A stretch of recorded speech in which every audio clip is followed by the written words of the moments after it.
Last time on Project E.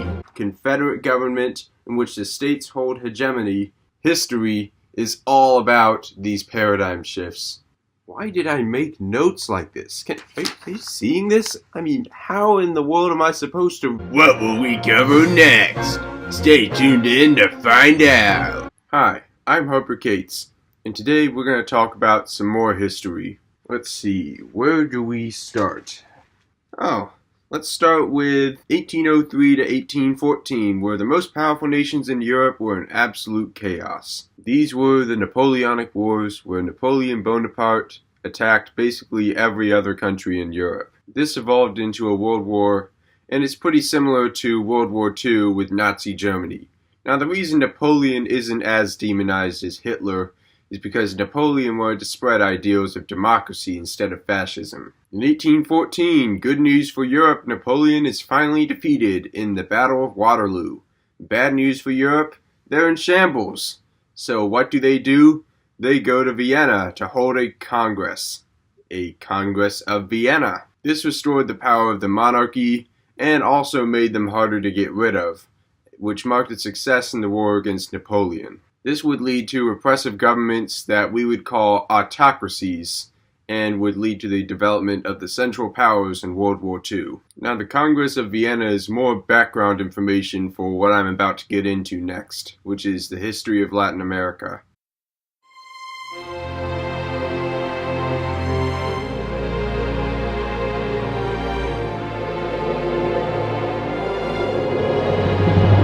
So first we need to define what Latin America would technically be, and it's any country that speaks Spanish, Portuguese, French, any language that has Latin roots. This will include Spanish-speaking countries like Mexico, Guatemala, Honduras, Venezuela, etc.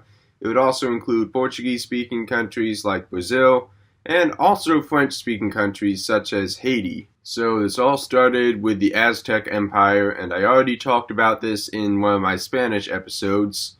And the Aztecs had a lot of gold, and the Spanish really wanted to be wealthy.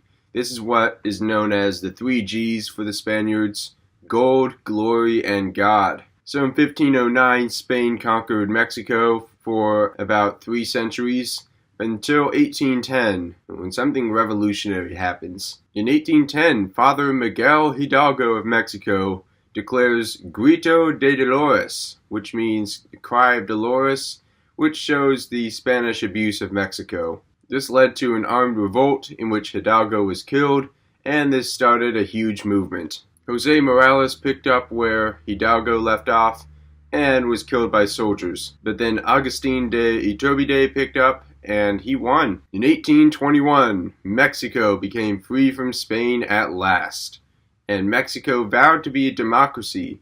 However, Agustin de Iturbide was not having any of it. In 1822, Iturbide declares himself Emperor Augustine I, and then the following year the military forces him out of power. Then in 1824, they permanently kicked all emperors off the throne in the Mexican Constitution. While it did not approve of any autocracy, it was still pretty conservative, which basically meant traditional, not wanting change, etc. This constitution did not show any provision to separate church and state, affirming that Mexico is and always will be Catholic. On the other hand, it did create a 3-branch government, in which Congress has the most power. And one final thing, this led to the rise of General Antonio Lopez de Santa Anna. We'll just call him Santa Anna. He ruled until 1855, so that's 3 decades, 31 years. He was a champion of Mexican rights, but he was sometimes an autocratic leader.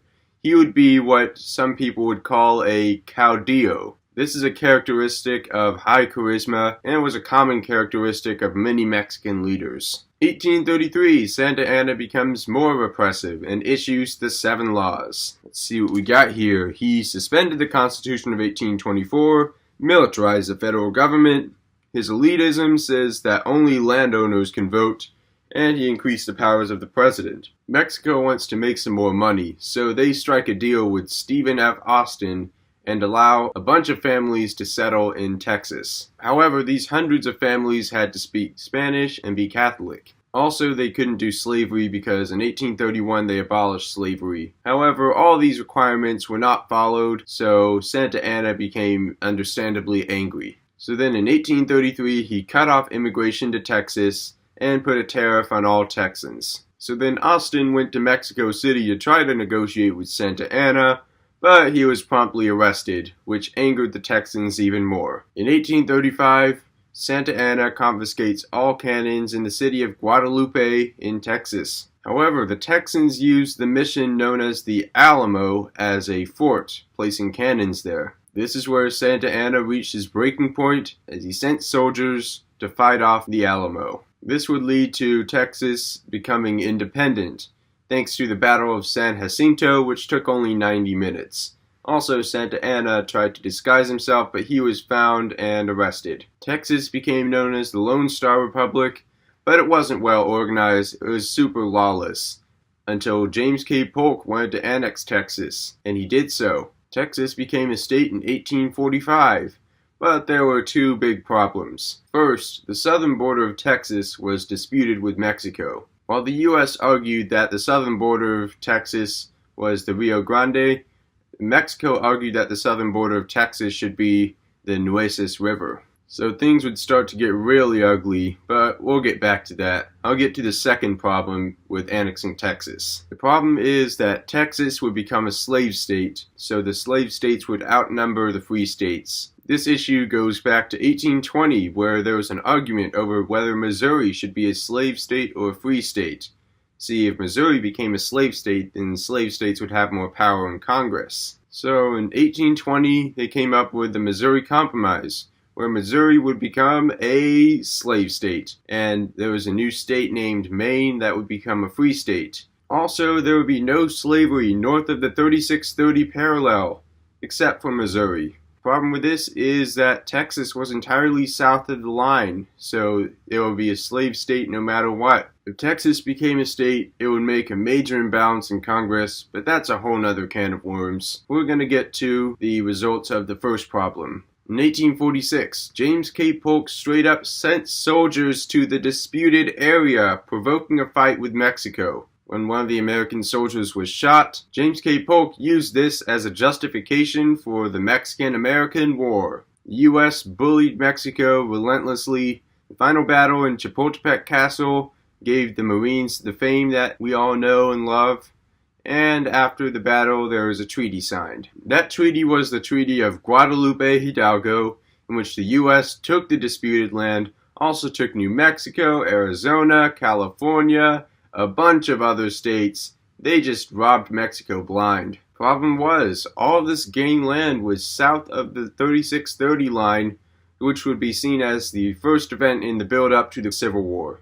1848 to 1860, abolitionists and slavery supporters were polarized against each other in an era that became known as the sectionalist period. Part of the anti-slavery movement was the transcendentalist movement, which was led by Henry David Thoreau. He believed in self-reliance. He believed that every human marches to the beat of his own drum. He lived for 3 years in the forest and wrote a book called Walden, and he was arrested for tax evasion because he didn't want to pay taxes because he believed those taxes would go towards the war effort. Thoreau wrote an essay in jail called Civil Disobedience, which would become very inspiring for revolutionaries such as Martin Luther King Jr. and Gandhi. So that's pretty cool. But let's get to an entirely different philosophy, which is known as Manifest Destiny. Manifest Destiny says that God justifies that America stretches from the coast to coast, went so far as to call the Americans the chosen people. Anyone in the way was seen as ungodly, which is known as jingoism, which is an aggressive foreign policy fueled by Manifest Destiny. So we all know how the Civil War went. The North beat the South. The 13th Amendment freed the slaves. 14th Amendment gave them citizenship. 15th Amendment gave them the right to vote. Only one problem, the South was not nearly willing to comply. So Abraham Lincoln issued the 10% plan, which said that 10% of the South had to comply with the new laws in order for them to be reinstituted into the Union. Andrew Johnson was like, yeah, that's fair. But Congress did not like that at all. They signed the Wade-Davis bill, which was basically the 50% plan, which said that 50% of the South had to comply. So the radical Republicans would launch their own plan to enforce the 14th and 15th Amendment. Now, before we take a look at the South's response, let's take a look at the intricacies in the 14th and 15th Amendment. The 15th Amendment said that African Americans could vote. This did not apply to women. 14th Amendment, citizenship was given to all freedmen, and nobody can be deprived of rights that other citizens have. This also applies to immigration. This includes the Equal Protection Clause. This states that the government cannot pass the law that applies to some but not all citizens.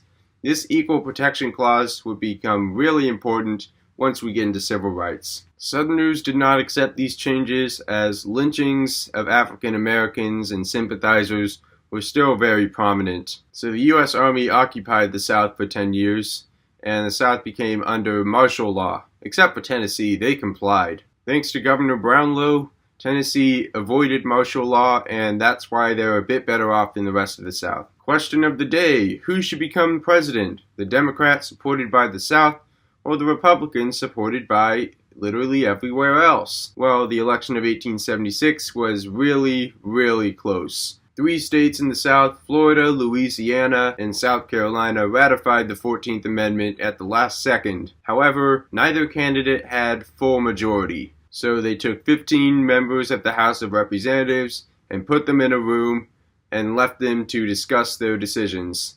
And this would lead to the Compromise of 1877. On one hand, Rutherford B. Hayes won the election. On the other hand, the South was no longer under martial law. However, this was not a fair trade in the long run, and Southern life started to revert to the way that it used to be. And I'm saying that in a bad way, because Southern life used to be horribly racist and violent. This would lead to the rise of Jim Crow, segregated laws, the Ku Klux Klan, and vigilante justice, which wasn't really justice at all, it was just blatant racism. And remember when Franklin D. Roosevelt said that we needed to prepare for World War II? Yeah, that's exactly what we're doing in the next history episode. Episode 3 of History will be about World War II. This has been Harper Cates, and I will see you next time. Which subject are we gonna teach next? Spin the wheel to find out. Next time on Project E!